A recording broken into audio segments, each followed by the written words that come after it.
नमस्कार, मैं हूँ श्वेता सुरभि। बहुत बहुत स्वागत है आपका आज फिर से हेलो डॉक्टर के हमारे इस अंक में। और हेलो डॉक्टर में आपको तो पता ही है कि आपकी बात कराते हैं हम एक रोग के विशेषज्ञ से जो हमारे एक्सपर्ट होते हैं।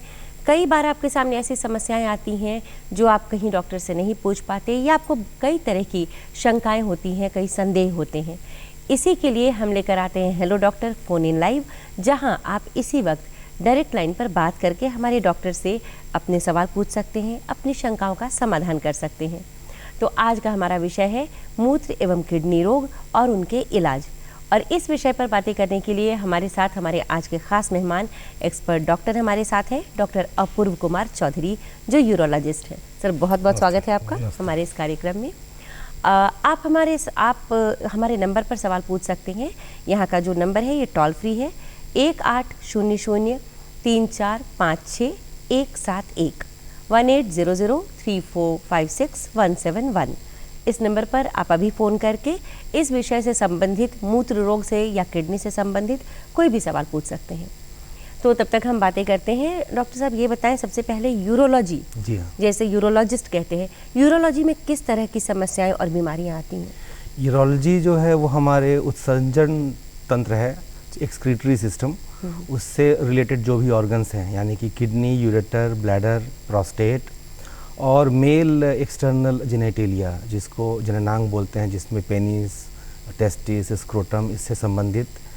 फिर पुरुषों से संबंधित बहुत सारी हार्मोनल प्रॉब्लम्स जिनको हाइपोगोनाडिज्म बोलते हैं। फिर बच्चों की पेशाब संबंधित प्रॉब्लम्स, अनडिसेंडेड टेस्टिस होता है, पोस्टीरियर यूरेथ्रल वाल्व होता है, प्लस कुछ सेक्सुअल डिसफंक्शंस होते हैं और किडनी ट्रांसप्लांटेशन। तो यूरोलॉजी का एक्चुअली बहुत वास्ट एरिया है एंड बिकॉज उसमें बहुत सारे डिफरेंट ऑर्गन से इंटर रिलेशन भी रहता है जी। सो इसमें डायबिटीज़, ब्लड प्रेशर, इनसे भी रिलेटेड प्रॉब्लम्स हम लोग इन सब का असर किडनी पर पड़ता है जिसकी वजह से मूत्र रोग होते हैं। जी जी। सबसे पहले तो ये कि जब कभी भी ऐसी कोई समस्या होती है कि कभी पेशाब कम आ रहा है, ज़्यादा आ रहा है, ये छोटी छोटी समस्याएं हुई तो हमें लगता है कि अच्छा गर्मी ज़्यादा है या ठंड ज़्यादा है या पानी कम पिया होगा या ज़्यादा पिया होगा, ऐसी कोई चीज़ हुई होगी। तो कौन से लक्षण तक लगना चाहिए कि ये सामान्य लक्षण है और कहाँ से लगता है कि अब डॉक्टर के पास जाने का समय हो गया है? यदि आपका यूरिन आउटपुट बहुत कम है, अगर 24 घंटा से आपने पेशाब पास नहीं किया है तो वो बिल्कुल अलार्म की घंटी है। या आपके पेशाब में खून आ रहा है वो फिर अलार्म की घंटी है। या फिर बहुत सडन वीकनेस हो रहा है और आपके हेमोग्लोबिन बहुत सडनली ड्रॉप हो रहे हैं तो वो अलार्म की घंटी है कि you must see a doctor and get yourself investigated. जी, इसका सीधा सीधा जो रिलेशन है वो किडनी से है। जी हाँ। तो किडनी हम जैसा आजकल देखते हैं कि बहुत ज़्यादा सुनने में आता है कि किडनी में इन्फेक्शन है या किडनी ख़राब हो रही है और इन चीज़ों को लेकर के परेशानी है। क्या कारण है कि इतनी तेज़ी से किडनी के रोगी बढ़ रहे हैं? एक तो ये कारण है कि डिटेक्शन ज़्यादा हो रहा है with the availability of ultrasound, availability of blood investigations.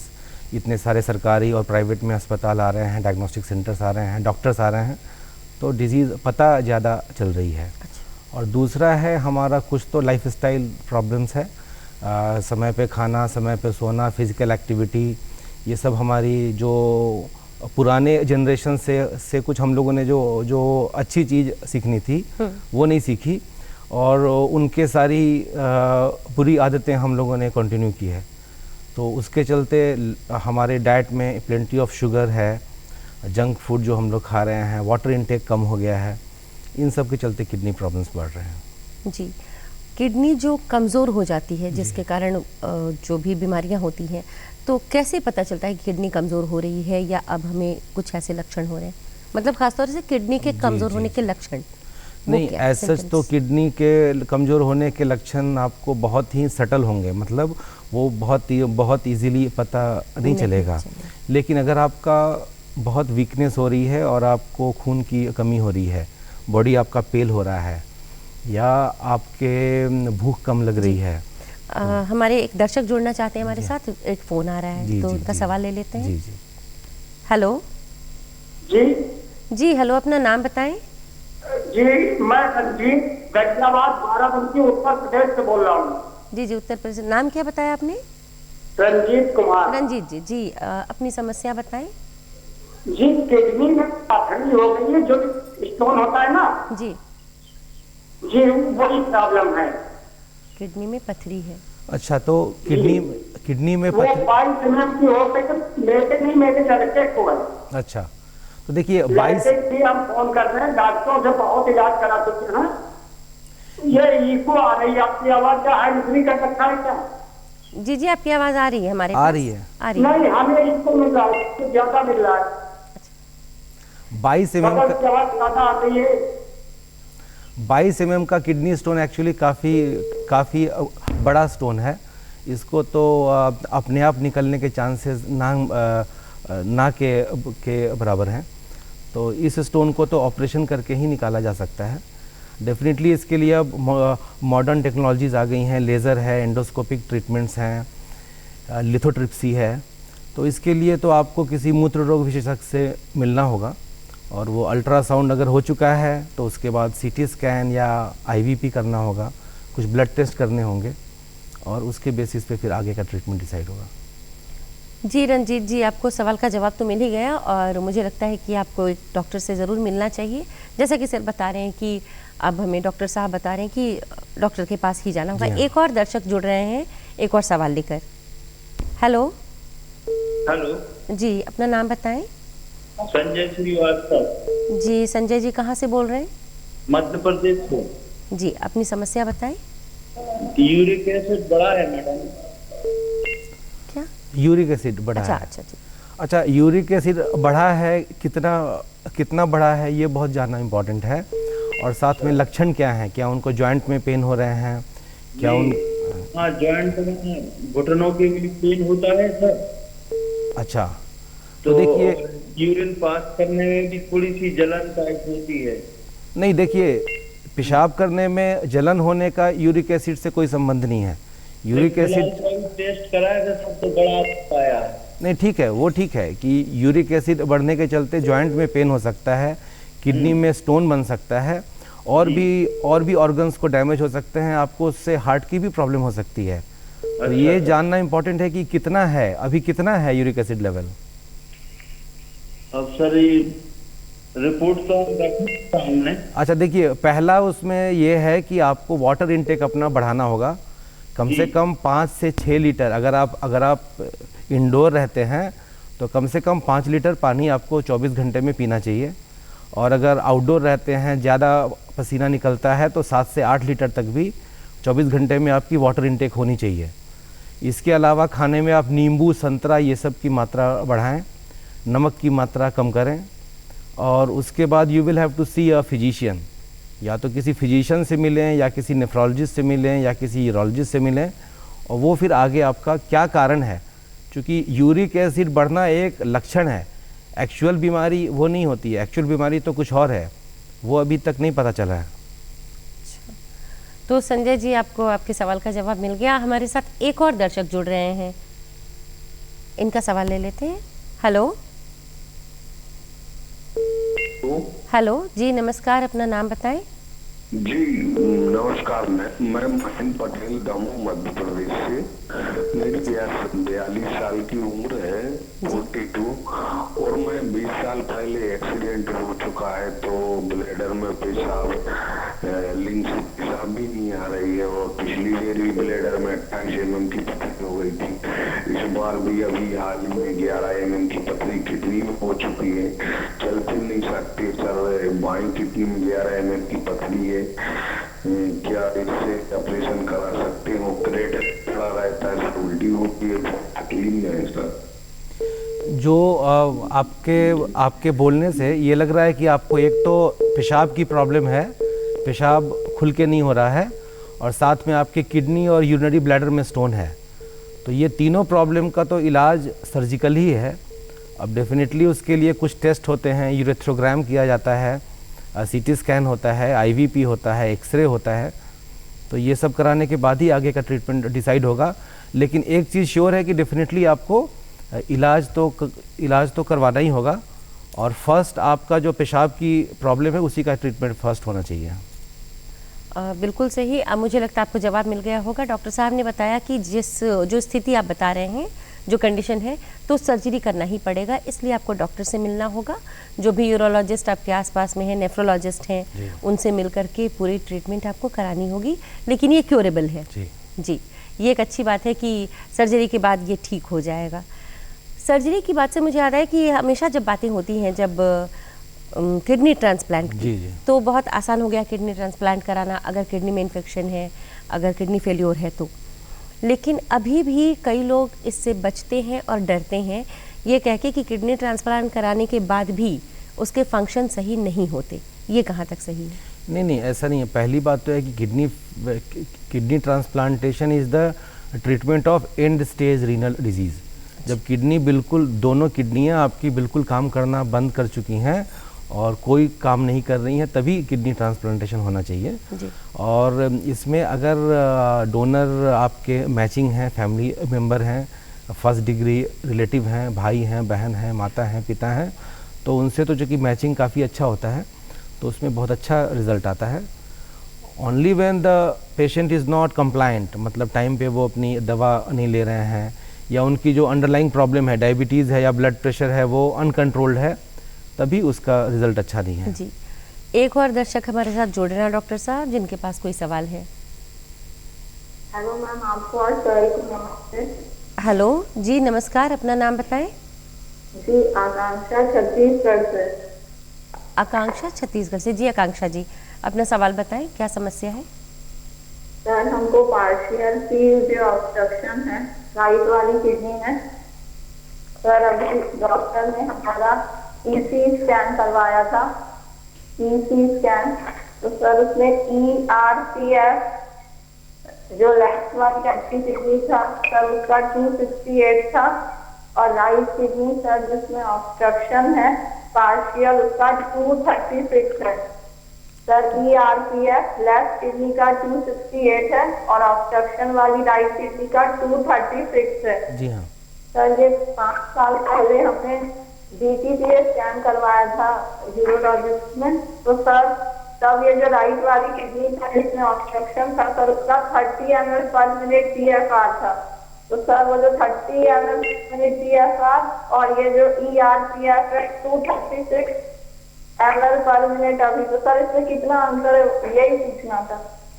नहीं, देखिए ERPF is the effective renal plasma flow, तो वो आपका किडनी में जो प्लाज्मा की फ़्लो हो रही है उसको बताता है, वो किडनी के फंक्शन को नहीं बताता है। हाँ, हम उससे किडनी का फंक्शन डिड्यूस कर सकते हैं, लेकिन जो 30 ml GFR बताया गया है आपकी अफेक्टेड किडनी का, तो इसका मतलब है कि किडनी आपकी अच्छी है, अच्छा काम कर रही है, तो उसको बचाने के लिए हमें डेफिनेटिव सर्जिकल ऑप्शन यूटिलाइज़ करना चाहिए। अब क्वेश्चन ये है कि आपकी एज कितनी है अभी? वो फोन तो कट गया। अच्छा, कट गया जी। तो अगर इसमें यंग पेशेंट हैं तो उनका डेफिनेटिव सर्जिकल ट्रीटमेंट होना चाहिए। अगर एज काफ़ी मान लीजिए 70 साल या 75 साल है, तब हम ये मान के चलते हैं कि अच्छा जिस किडनी ने 70-75 साल तक अभी फंक्शन अपना मेंटेन रखा है तो वो आगे की लाइफ के लिए भी फंक्शन मेंटेन रहेगा, लेकिन यंग पेशेंट में तो ऑपरेशन होना चाहिए। जी, तो आपको सवाल का जवाब मिल गया होगा कि जिस कंडीशन में आप अभी हैं तो उम्र के हिसाब से आपका इलाज होगा और उसी हिसाब से आपको सर्जरी करानी होगी या फिर दवा खानी होगी। जी, एक और दर्शक हमारे साथ जुड़ रहे हैं, एक और सवाल है। नमस्कार जी नमस्कार, अपना नाम बताएं। मैं धर्मेंद्र कुमार बोल रहा हूँ पटना से। जी जी, क्या समस्या है?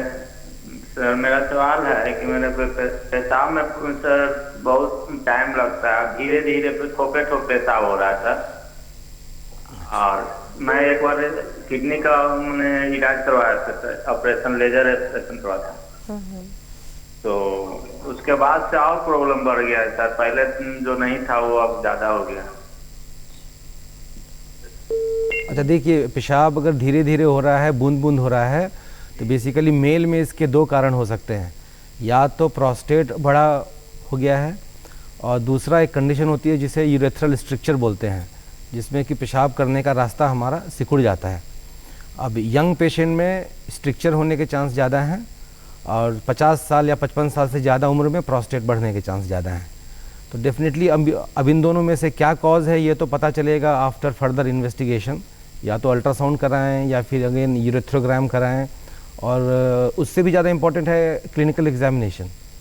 अगर क्लिनिकल एग्जामिनेशन पे हमें कोई ऐसी फाइंडिंग लग रही है तो फिर उसके अकॉर्डिंगली हमें इसका ट्रीटमेंट करना होगा। जी, एक और दर्शक, उनके पास भी कुछ सवाल है हमारे लिए। हेलो हेलो, हमारे गॉल ब्लैडर में स्टोन है। जी जी, उसको हमको क्या करना चाहिए? सर अपना नाम बताएं और कहाँ से बोल रहे हैं? माय नेम इज केनाथ, मैं बिलोंग टू एमपी, बिलासपुर से। जी, अच्छा, किडनी में स्टोन है? नहीं, गॉल ब्लैडर में स्टोन है। गॉल ब्लैडर में स्टोन का जो इलाज एज सच स्टैंडर्ड ट्रीटमेंट तो ऑपरेशन ही है, उसमें कोई वेट एंड वॉच का कोई ऑप्शन नहीं है, अनलेस कि कोई और फैक्टर हो जो कि ऑपरेशन के लिए उसको कॉन्ट्राइंडिकेट करते हों, यानी कि कोई ऐसी अंडरलाइंग कंडीशन है, हार्ट की कंडीशन है या कोई ऐसी चीज़ है जिसके चलते ऑपरेशन नहीं हो सकता है, तो अलग बात है। अदरवाइज़ इसका ऑपरेशन करके हटा देना चाहिए। जी, चलिए, ये भी आपको सीधा जवाब मिल गया होगा कि देवेंद्र जी ने बताया कि अगर ऐसी कंडीशन है तो आपको सीधी सर्जरी करा लेनी चाहिए। हमने भी ऐसा सुना है डॉक्टर साहब कि इन चीज़ों में देरी नहीं करनी चाहिए, क्योंकि जितना ही हम लेट करते हैं उसके कॉम्प्लिकेशन उतने ही बढ़ते चले जाते हैं, अंदर के इन्फेक्शन बढ़ते हैं। तो अगर लापरवाही में या जानकारी के अभाव में कभी ऐसा हुआ कि गॉल ब्लैडर का या किसी चीज़ का एक समय सीमा है कि इतने दिनों के अंदर ऑपरेशन कराना चाहिए और नहीं हो सका, तो क्या समस्या हो सकती है आगे? वैसे गॉल ब्लैडर तो मेरे स्पेशलिटी की चीज़ नहीं है। जी। Gall bladder is concern with general surgery and gastroenterology, लेकिन डेफिनेटली गॉल ब्लैडर कैंसर पाया गया है कि जिनको स्टोन है और अगर लंबे समय तक इलाज नहीं किया गया तो उनमें गॉल ब्लैडर कैंसर होने के चांसेस हो सकते हैं। गॉल ब्लैडर में इन्फेक्शन हो सकता है, जॉन्डिस हो सकती है। और किडनी में अगर स्टोन होता है तो किडनी का स्टोन कहाँ तक वो मेडिकेशन से, दवा से निकल सकता है और कौन सी स्थिति के बाद ऑपरेशन? छोटे स्टोन हैं, 2 mm, 3 mm, 4 mm के स्टोन हैं, या फिर ऐसी जगह पड़े हुए हैं किडनी में जहाँ पे कि वो कुछ नुकसान नहीं कर रहे हैं, तब हम लोग कोशिश करते हैं कि वो अपने आप ही निकल जाए, क्योंकि जो यूरिन निकलने का जो पैसेज है उसी से स्टोन भी निकलना है। तो उसकी साइज़ अगर ऐसी है कि स्टोन निकल सकता है तब तो ठीक है, बड़ा स्टोन हो जाए तो वो डेफिनेटली अपने आप नहीं निकलेगा। तो ये डिपेंड करता है not only on size but also on patient के शरीर की बनावट कैसी है। तो उसके लिए हम फर्दर इन्वेस्टिगेशन करते हैं, अल्ट्रासाउंड करते हैं, IVP करते हैं, CT यूरोग्राफी करते हैं। तो इन सब टेस्ट से बहुत हद तक पता चल जाता है कि स्टोन के अपने आप निकलने के क्या चांसेस हैं। जी। अगर लगता है कि अपने आप निकलने के चांसेस हैं देन वी एडवाइज़ कि आप वाटर इनटेक अपना बढ़ा दें और नींबू, संतरा, ये सब चीज़ की मात्रा बढ़ा दें, नमक कम खाएं, चीनी कम खाएं, बिकॉज इन चीज़ों से स्टोन बढ़ने के चांसेस ज़्यादा होते हैं। जी, एक और दर्शक जुड़ रहे हैं हमारे साथ एक सवाल के लिए। हेलो। हाँ, हेलो जी, नमस्कार, अपना नाम बताएं। मेरा नाम है रविंद्र कुमार रमन। जी, कहाँ से बोल रहे हैं? मधेपुरा से बोल रहे हैं। जी, अपनी समस्या बताएं रविंद्र जी। मेरा समस्या है, हमको पेशाब में जो है ना प्रोटीन डिस्चार्ज हो रहा है बहुत मात्रा। अच्छा जी डॉक्टर, कैसे पता चला आपको कि प्रोटीन डिस्चार्ज हो रहा है? जांच कराए थे, उसमें 3800। अच्छा, तो एक्चुअली प्रोटीन डिस्चार्ज जिसको प्रोटीन यूरिया भी बोलते हैं, तो ये sometimes it can be a harmless finding but sometimes it can be because of underlying problem. Again वही चीज़, या अनकंट्रोल्ड डायबिटीज़ हो, अनकंट्रोल्ड ब्लड प्रेशर हो, या कोई ऐसी कंडीशन हो किडनी की जिसके चलते ये प्रोटीन यूरिया हो रहा है, तो ये तो अगेन समटाइम्स इसके लिए किडनी बायोप्सी भी करना पड़ता है। तो आपको एक नेफ्रोलॉजिस्ट को मिलना पड़ेगा और बाकी रूटीन ब्लड टेस्ट यानी कि हीमोग्लोबिन एंड CBC, क्रिएटिनिन, ये सब टेस्ट कराने होंगे। एक अल्ट्रासाउंड भी होना चाहिए और इसके बाद आपको एक नेफ्रोलॉजिस्ट से मिलना होगा, तभी आगे का हम लोग ट्रीटमेंट प्लान कर सकते हैं। जी रविंद्र जी, तो आपको सवाल का जवाब मिल गया होगा जिस तरह से डॉक्टर साहब ने बताया कि अभी जो समस्या है उसके लिए आपको कुछ और टेस्ट कराने होंगे, आपको नेफ्रोलॉजिस्ट से मिलना होगा, वो बताएंगे कि आगे आपको क्या करना है। मतलब ये दवा से ऐसे ही सुधरने वाला नहीं है। तो ऐसी समस्याएं आती हैं, परेशानी की बात नहीं है। ज़्यादा अच्छी बात है कि आप सभी को यहाँ से समस्या का समाधान मिल रहा है और आपको ये पता चल रहा है कि आगे आपको क्या करना है। केवल दवा खा सकते हैं या आपको डॉक्टर के यहाँ जाना है, ये अच्छी बात है। जब हम किडनी के स्टोन की बात कर रहे थे तो एक बड़ा कॉमन सा सवाल आता है कि किडनी में स्टोन होता कैसे है। जैसे लोग सोचते हैं पत्थर तो हम खा नहीं रहे, फिर पत्थर जमा कैसे, वो क्या होता है? हाँ, बिकॉज हमारे यूरिन में कुछ सॉल्ट्स हैं, लाइक कैल्शियम है, ऑक्सलेट हैं, फॉस्फेट हैं, कार्बोनेट हैं, ये सब नॉर्मली ही एक्सक्रीशन होते हैं। अगर इनका कंसंट्रेशन बढ़ जाए, कंसंट्रेशन दो तरीके से बढ़ सकता है, या तो जो हम खाना खा रहे हैं उसमें इन सब पदार्थों की मात्रा ज़्यादा हो, या हम जो पानी पी रहे हैं वो हम कम पिए, सो दैट कि हमारा यूरिन कंसंट्रेटेड हो रहा है, और कंसंट्रेशन होने के चलते इन पदार्थों की कंसंट्रेशन उसमें ज़्यादा हो जाने से वो क्रिस्टलाइज हो जा रहे हैं, प्रेसिपिटेट होकर क्रिस्टलाइजेशन होने से, और वो सारे क्रिस्टल एक दूसरे से जुड़ के फिर बड़े हो जाते हैं, और बड़े होके फिर वो वहाँ पे जम जाते हैं तो फिर और फर्दर उस पर क्रिस्टल डिपॉजिट होते हैं। तो ऐसा करते करते एक सिंगल क्रिस्टल से एक बड़ा स्टोन बन सकता है। तो इसका तरीका वही है कि आपको हाइड्रेशन अगर आप अच्छा रखेंगे तो कंसंट्रेशन कम रहेगा यूरिन में इन पदार्थों का, तो स्टोन नहीं बनेगा, या अगर बनेगा भी तो छोटा बनेगा जो कि अपने आप निकल जाए।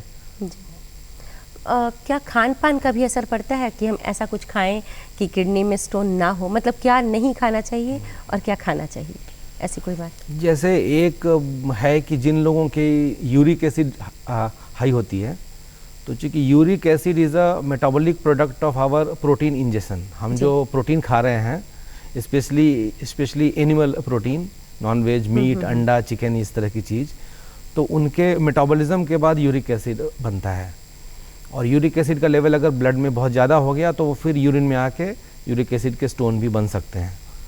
तो कुछ लोग ऐसे हैं जो कि सवेरे में नाश्ते में नॉनवेज खाते हैं, दिन में नॉनवेज खाते हैं, शाम में नॉनवेज खाते हैं, रात में नॉनवेज खाते हैं, तो डेफिनेटली उन लोगों को तो हम कहते हैं कि आप नॉनवेज वगैरह कम खाइए, प्रोटीन इंटेक थोड़ा सा रिस्ट्रिक्ट कीजिए।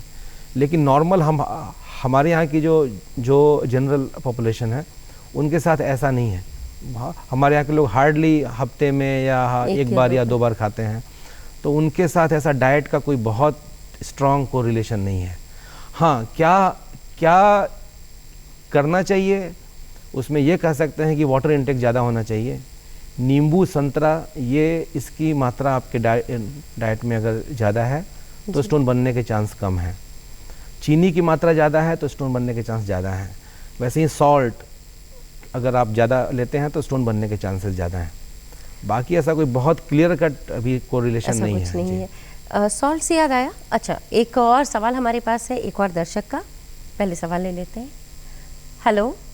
हाँ जी मैम। जी नमस्कार, अपना नाम बताएं। मेरा नाम राजीव सिंह है, मैं ग्रेटर नोएडा से बात कर रहा हूँ। जी राजीव जी, मेरी उम्र है 42 ईयर जी, और मेरी जो लेफ्ट किडनी है मैम, उसमें 6.5 mm की एक पथरी है। मैंने अभी रिसेंटली 2-3 दिन पहले अल्ट्रासाउंड कराया था। तो डॉक्टर साहब से मुझे पूछना है कि भाई इसकी जो सर्जरी है होगी या कि दवाइयों से ये निकल जाएगी? तकलीफ क्या है आपको अभी? तकलीफ सर मुझे अभी 2-3 दिन पहले क्या है कि मेरे पेन हुआ था। अच्छा। हाँ, उससे पहले मेरा बीपी बहुत हाई रहने लगा था पिछले 2-3 महीने से। अच्छा। नहीं तो अगर देखिए, अगर स्टोन के चलते आपको पेन हो रहा है, और पेन अगर उसी साइड में हो रहा है जिस साइड में स्टोन है, तब तो डेफिनेटली उस स्टोन का ट्रीटमेंट होना चाहिए। और 6.5 mm का स्टोन है तो ऐसे भी बहुत छोटा नहीं है, तो उसके लिए हम लोगों के यहाँ डिफरेंट मोडेलिटीज़ अवेलेबल हैं। आजकल रेट्रोग्रेड इंट्रारीनल सर्जरी होती है, RIRS बोलते हैं, या फिर एक्स्ट्रा कॉर्पोरियल शॉकवेव लिथोट्रिप्सी होती है, ESWL कहा जाता है।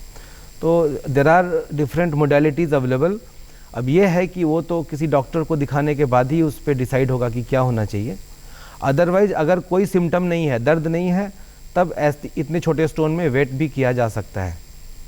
लेकिन ये डिपेंड करेगा एग्जैक्टली स्टोन कहाँ पे है और कितना हार्ड है, तो वो सब चीज़ सीटी स्कैन या एक्सरे पे ही पता चलेंगे।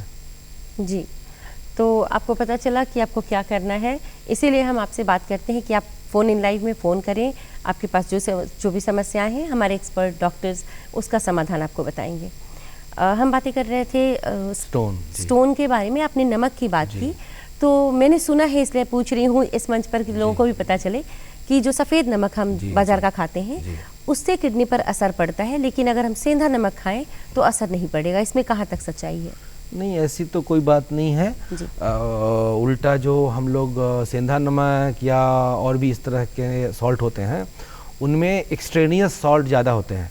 मतलब हम जो सफ़ेद नमक खाते हैं वो बेसिकली सोडियम क्लोराइड है, लेकिन बाकी जो सारे नमक होते हैं उसमें उसके अलावा भी और भी बहुत सारी चीज़ें रहती हैं, तो वी डोंट नो एग्जैक्टली उसमें क्या क्या रहती हैं, लेकिन जहाँ तक हम जान रहे हैं सल्फ़र उसमें ज़्यादा रहता है। तो अगर कुछ डैमेज होना होगा तो शायद उससे होने के चांस ज़्यादा हैं। हाँ, लेकिन definitely sodium itself is a cause of stone formation.